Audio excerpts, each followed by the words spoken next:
Hey everybody, my name is Rydo, and I recently covered Resident Evil 6, and I wanted to make a quick addendum. I've been doing some benchmarking, trying to figure out why I've personally been having trouble running Lego games, that there's been a lot of lagging. Resident Evil 4 and Resident Evil 6 also had some lagging going on, and so I was thinking there might be something wrong with my video cards. So surely the Resident Evil 6 benchmark tool would help me with that. And so I wanted to show it off and kind of give my reception to it, give my quick review on a benchmark tool. If you can see here, we're running at 1080p, that's what I record at, 60 frames per second frequency or 60 hertz. Everything is at high. There's no tricks going on here at all. And let's just start the benchmark. We're going to run through it once, and I just want to point out some things. One of the things I should point out is I was totally wrong about my guess on Resident Evil 7. I was playing Resident Evil 6 before Resident Evil 7 came out, and I definitely thought that there was a good chance of it being bad, and it turned out, by all reports, it's an amazingly good game. Notice at the top left here, we have a frames per second of 110. It went down to 97. It will go down a little bit as we continue going in. They're also using DirectX 9.0C, which is the last version of DirectX 9. But look at the graphics here, and in particular, as it starts to zoom out here, look at the number of zombies on screen and compare that to the number of frames. It's not particularly the actual number of zombies. I've gone below 60 now. I'm hitting 30 with this entire area full of zombies. So, never went below 30. Now, it's textures. So if you're up close to something very detailed, you'll see a lot of textures. Or if there's just a lot of different things loaded in at the same time. Here we can see a lot of crystallis zombies walking around, frozen in place. And look at the number of characters on screen here, too. And we're doing 84 frames. All I ever recorded is 60 frames per second.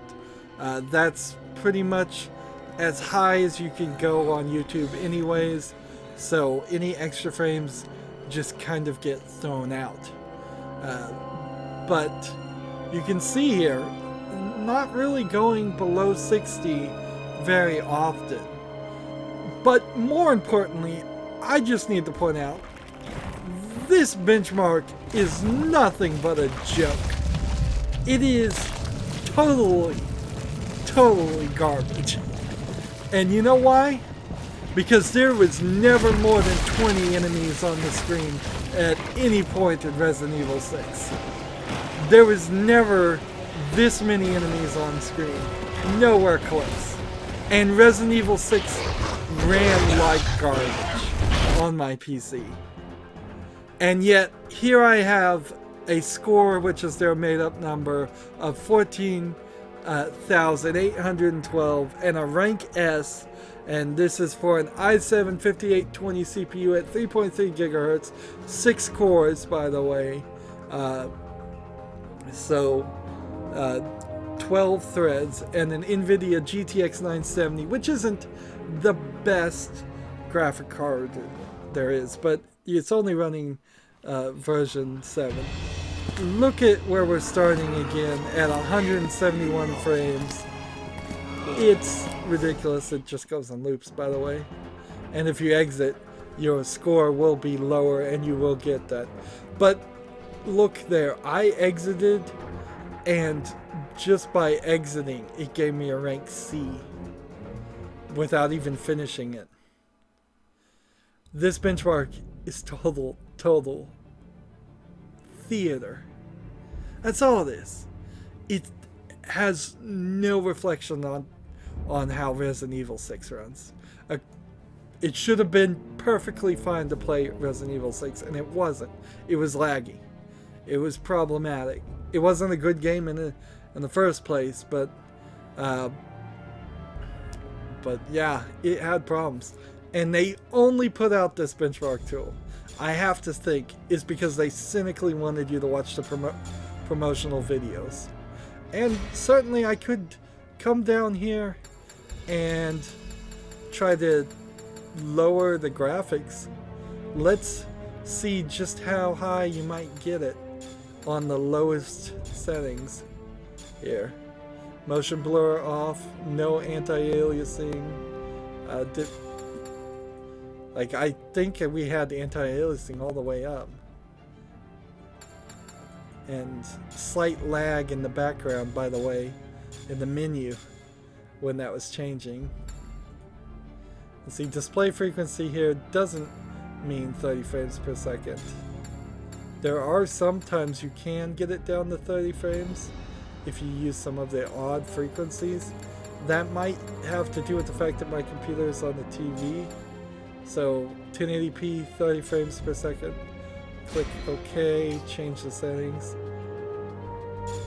And then, but let's go really crazy, because you'll get more frame rates at a lower resolution than you will here.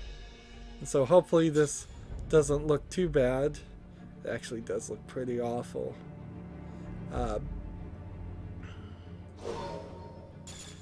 And let's just see what this theater will do quickly. It was starting at 322 frames per second. I recently found out that if you want something in VR, they want you to have at least 105 frames per second according to VR Mark. So double the smoothness you would need for this to be in virtual reality right now. And even in the worst section, when it starts zooming out and showing everything, I bet it still stays well above 60 frames per second. That being said, hey, it lagged up and dropped to 40. That's interesting. Why did it lag up and drop to 40? Why is it lagging up and dropping to 40 a lot now?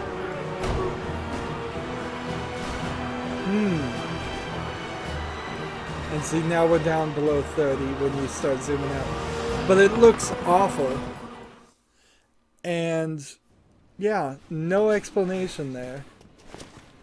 No explanation at all as to why it sometimes jumps in frames per second and why it sometimes drops in frames per second. We turned off all the graphics and the lower things, and yet we're having a worse experience here. And it would be real helpful if a benchmark tool like this could explain that, but this certainly isn't going to be that benchmark tool. This is nothing but promotion. This is nothing but showing a few still scenes with none of the AI or CPU going on in the background. This is just playing a movie effectively. Sure, maybe it actually is in the engine of the game. Well, it has to if we can change certain settings, but that doesn't mean that the AI, that doesn't mean that any of the other game engine mechanics are actually running in the background. And you can see by the yellow line, the expected experience is pretty bad. Is very consistent. The yellow line didn't ever change. It was always 60 frames per second. And I still got an S rank, even though in a couple of places it went back to, it dropped. I'm not actually even that surprised though that it might drop at low resolutions, because I bet my video card then has to work to turn everything back up to 1080p to put onto a 1080p TV. So that's all I wanted to say. I again want to point out I was very much wrong about Resident Evil 7. It does, however, kind of seem like with the DLC for RE7, they're going to try and have Chris Redfield come back and make him the main character of the series, which I'm not sure it needs that. Also, RE7 is kind of its own side story, so I don't know if it really paints a good path for where the series is going to go in the future. But maybe for the next 3 or 4 games, they will just be all their self-centered side stories like RE7 and not have to do with the Umbrella Corporation or anything like that. But certainly I wasn't wrong about Resident Evil 6, I don't think. That's it for this video, a little addendum. Just wanted to show that off. Maybe there is something wrong with my 970. I know it's kind of old, but honestly it seems to only have trouble with Capcom Resident Evil games and Lego games. And everything else works fine. I also benchmarked this on the Talos Principle. I also benchmarked this on Tomb Raider, the reboot, when I played it. I've also benchmarked it on 3D Mark. And 3D Mark, even though it has a tendency to give you lower scores than you feel like you deserve, it doesn't seem like that. That's probably the most consistent and most appropriate one to run. I've also benchmarked it on a program called Heaven, and that one works pretty well too. Anyways, that's it for this video. As always, I ask you to like, share, subscribe, comment, and watch every second of my videos. If you want to friend or follow me on basically any social media sites, there's a whole bunch of links down below. Thank you for watching. Have a good evening.